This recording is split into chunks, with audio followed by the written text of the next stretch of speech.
Hello everyone. Today we will discuss about vocabulary and fixed preposition also. तो चलिए start करते हैं। पहला जो वर्ड है वो है सूदी। इसका मतलब होता है बहुत ही पीसफुल, ईज, काम। तो इसको कैसे याद रखेंगे कि सूती जो कपड़े होते हैं ना, जो कॉटन के कपड़े होते हैं उसको सूती कपड़े भी बोलते हैं। तो अगर गर्मी के टाइम में हम उसको पहनते हैं तो कैसा फील होता है, बहुत ही काम, इजी और पीसफुल फील होता है, बहुत ही कंफर्टेबल फील होता है। तो वैसे याद कर लो कि सूती कपड़े पहन करके बहुत ही हमें अच्छा फील होता है। ओके, नेक्स्ट है एक्सट्रपेट।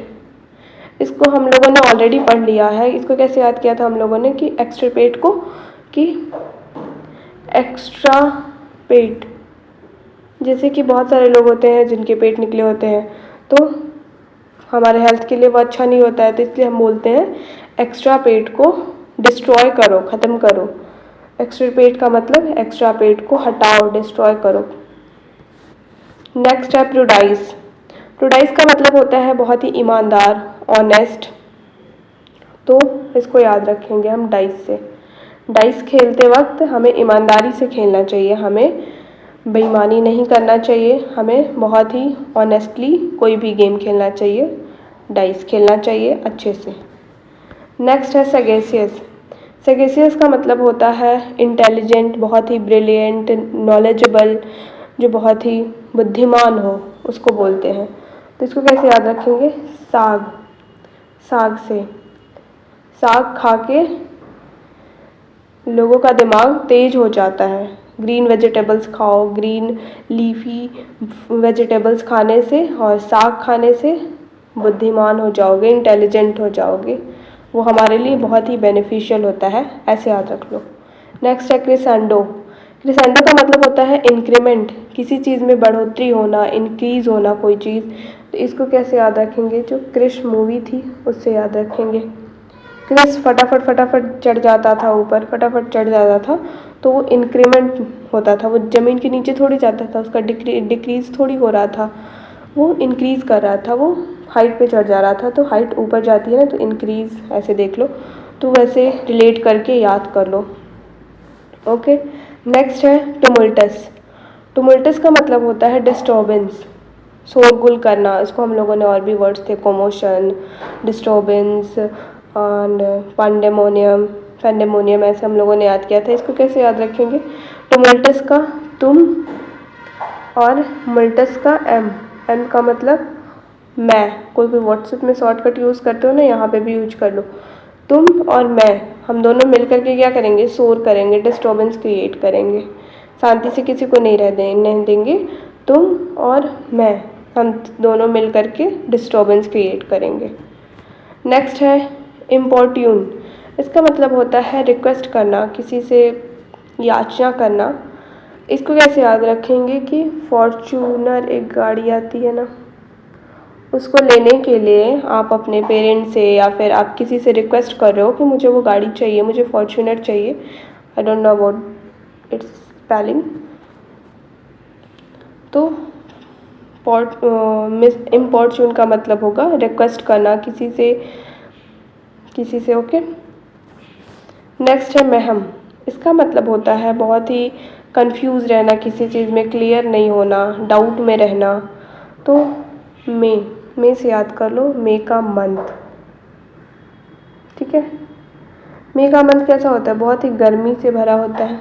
और गर्मी की छुट्टियों में जो लोग अपने घर जाते होंगे तो वहाँ पे हमें एसी वगैरह उतना तो मिलता नहीं है।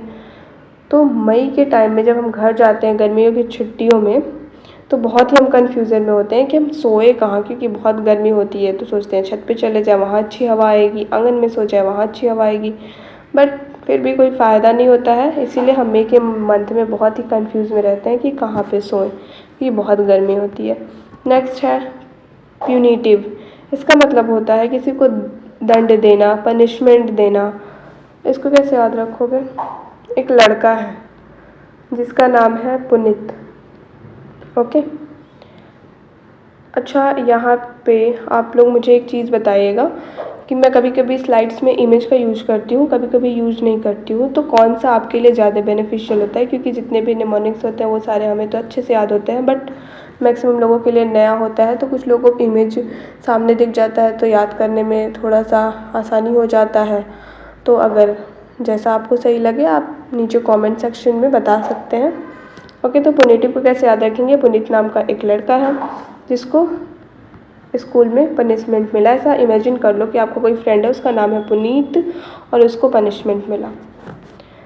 ओके, यहाँ से हमारा वो कैब ख़त्म होता है अभी, और इसमें आज से हम लोग थोड़ा थोड़ा करके फिक्स्ड प्रपोजिशन भी याद करना स्टार्ट करेंगे, क्योंकि इडियम्स के भी कुछ क्वेश्चंस हो गए हैं। 100 इडियम्स हम लोगों ने डिस्कस कर लिया, उससे ज़्यादा ही कर लिया, कुछ शॉर्ट्स में भी मैंने डाला हुआ।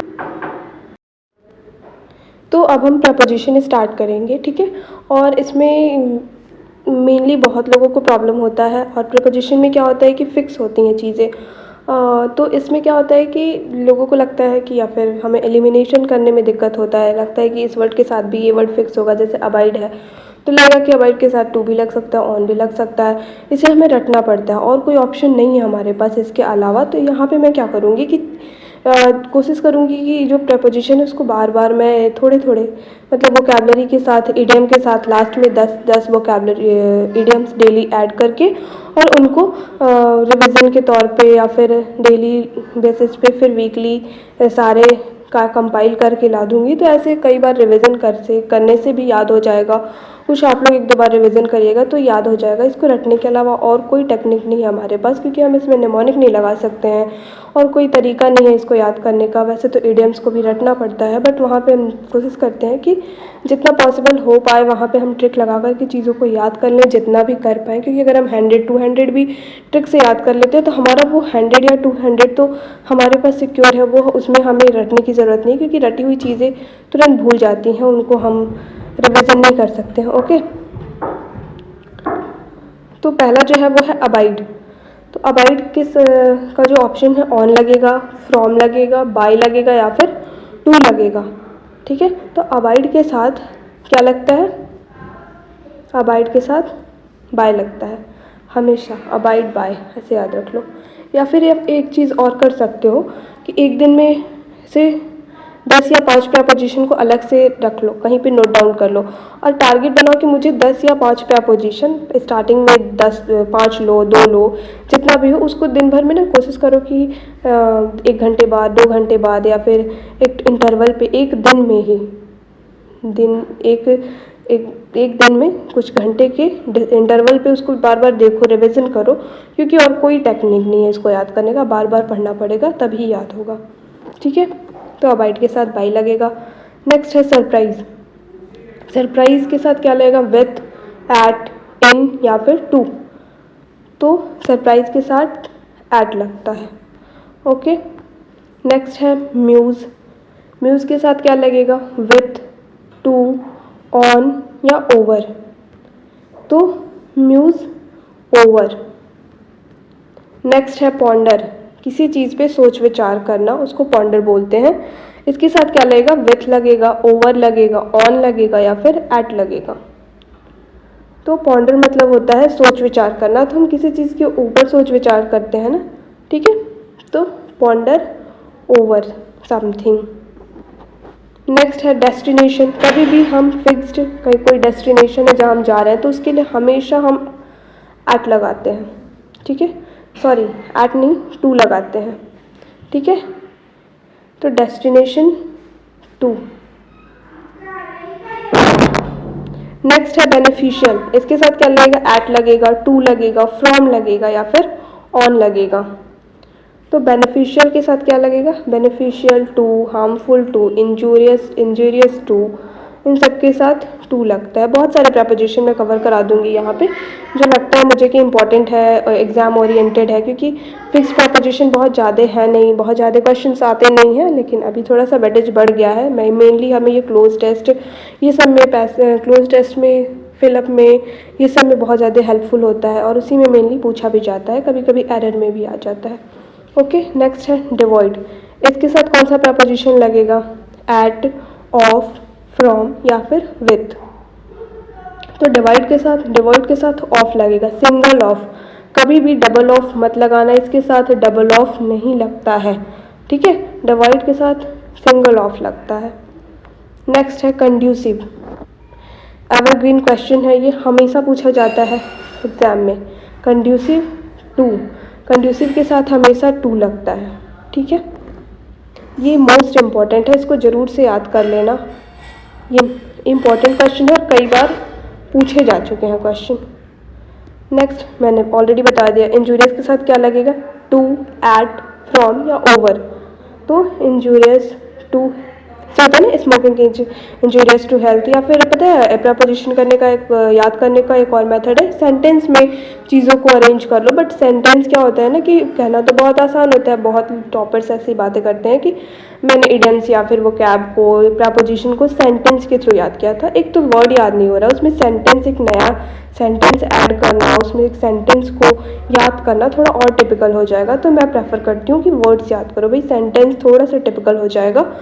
प्रपोजिशन में छोटे छोटे सेंटेंस जो ऑलरेडी सेंटेंस आपको याद है, जैसे स्मोकिंग इंजूरियस टू हेल्थ, ये सबको याद होगा तो इसमें लगा सकते हो आप, और इसमें तुरंत याद हो जाएगा ये आपको।